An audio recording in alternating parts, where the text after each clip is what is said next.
السلام علیکم ورحمۃ اللہ وبرکاتہ۔ عزیز طلباء، قراء، حفاظ، اساتذہ کرام، اس سے پہلے 3 اسباق ہمارے ہو چکے ہیں۔ آج اس ہفتے کا آخری سبق ہے،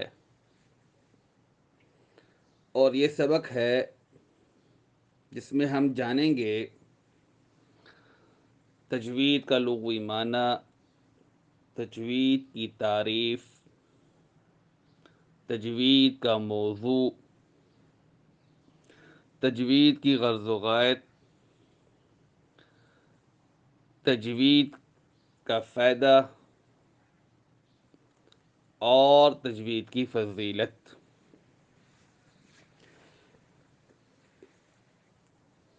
سب سے پہلے یہ بات جانیے، اس سے پہلے کہ ہم تجوید کی تعریف کریں، کسی بھی علم کی تعریف کا معلوم ہونا کیوں ضروری ہے؟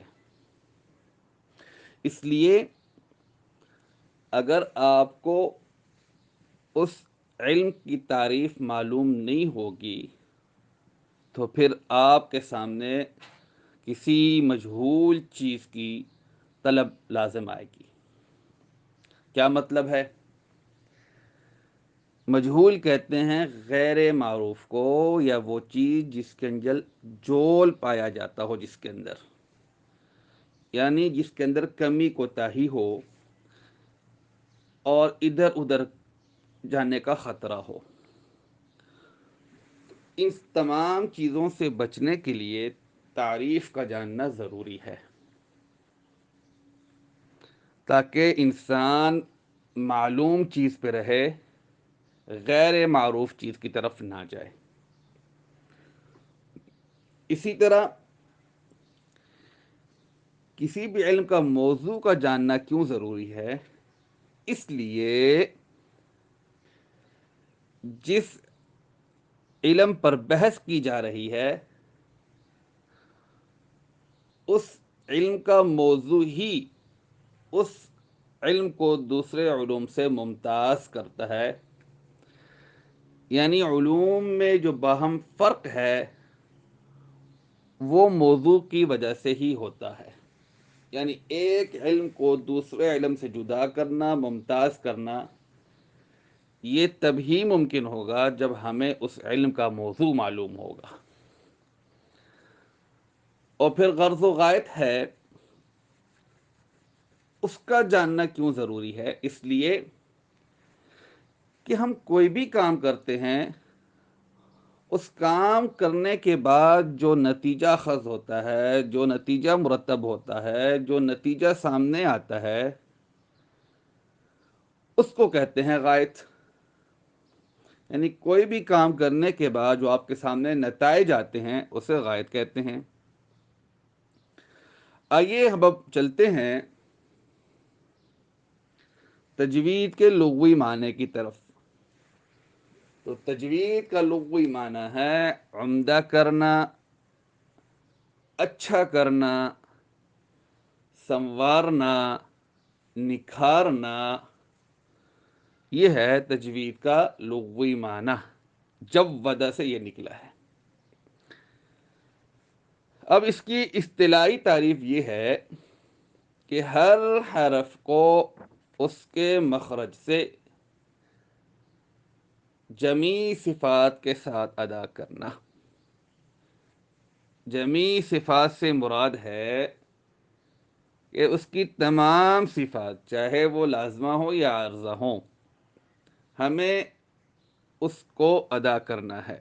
یعنی جب ہم نے کسی حرف کو ادا کرنا ہے اس کے مخرج سے، تو ہم نے کیا کرنا ہے؟ اس کی تمام صفات کو صحیح طریقے سے ادا کرنا ہے۔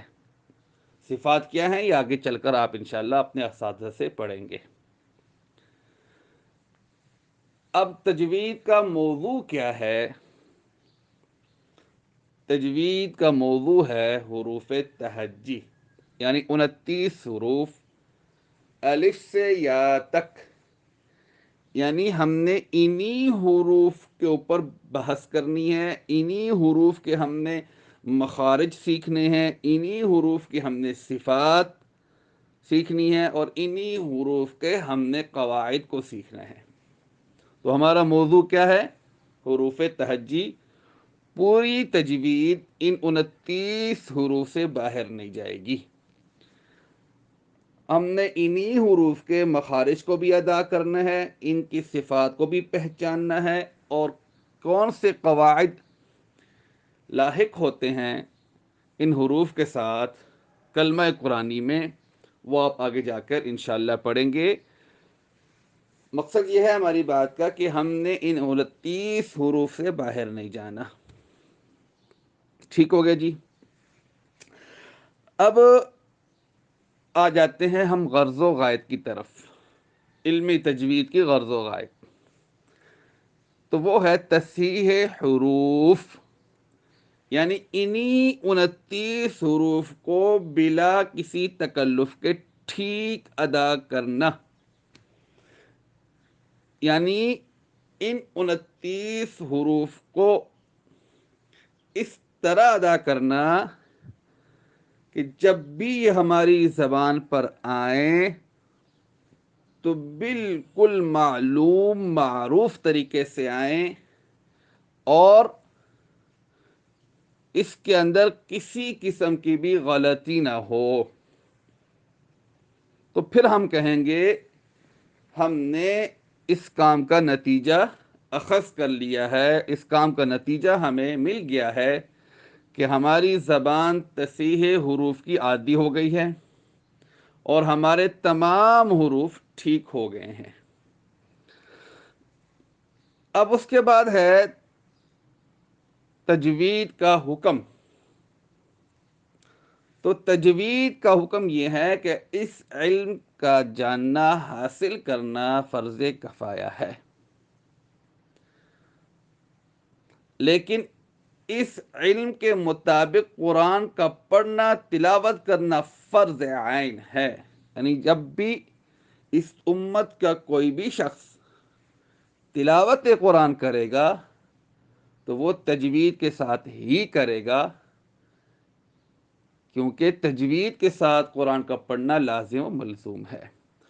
اس علم کا جاننا یہ تو فرض کفایہ ہے، امت میں سے کچھ لوگوں نے بھی اسے سیکھ لیا تو یہ فرض کفایہ تو ادا ہو جائے گا پوری امت کی طرف سے، لیکن امت کے ہر شخص پر یہ ضروری ہے کہ وہ تجوید کے ساتھ قرآن کو پڑھے۔ یہ دو مختلف چیزیں ہیں، ایک ہے تجوید کا مکمل علم جاننا، پھر اس کے مطابق تلاوت کرنا، اور ایک ہے کہ تجوید کے مطابق تلاوت کرنا۔ علم تو فرض کفایہ ہے، لیکن تجوید کے ساتھ قرآن پڑھنا ہر مسلمان پر فرض عین ہے۔ ایک چیز ہو گئی۔ اچھا، اب اس تجوید کے علم کا ثمرہ کیا ہے، فائدہ کیا ہے؟ تو سعادت الدارین، سعادت الدارین، دونوں جہانوں کی کامیابی، اللہ تعالیٰ کی خوشنودی اور اللہ تعالیٰ کی رضا کا حصول۔ اب ہے تجوید کی فضیلت کیا ہے؟ کیونکہ تجوید کا تعلق براہ راست قرآن کے ساتھ ہے، کلمات قرآنیہ کے ساتھ ہے، اور قرآن مجید اللہ تعالیٰ کا کلام ہے۔ جیسے تمام کلاموں پر اللہ کے کلام کو فضیلت حاصل ہے، بڑھائی حاصل ہے، تو بالکل اسی طرح علم تجوید کو تمام علوم پر فضیلت حاصل ہے، اور یہ تمام علوم سے افضل، اشرف اور معزز ترین علم ہے۔ امید کرتا ہوں کہ آج کا سبق آپ احباب کو اچھے سے سمجھ میں آ گیا ہوگا۔ انشاءاللہ العزیز سموار والے دن آپ لوگوں سے دوبارہ ملاقات ہوتی ہے، تب تک کے لیے اجازت چاہوں گا۔ اللہ حافظ، السلام علیکم ورحمۃ اللہ وبرکاتہ۔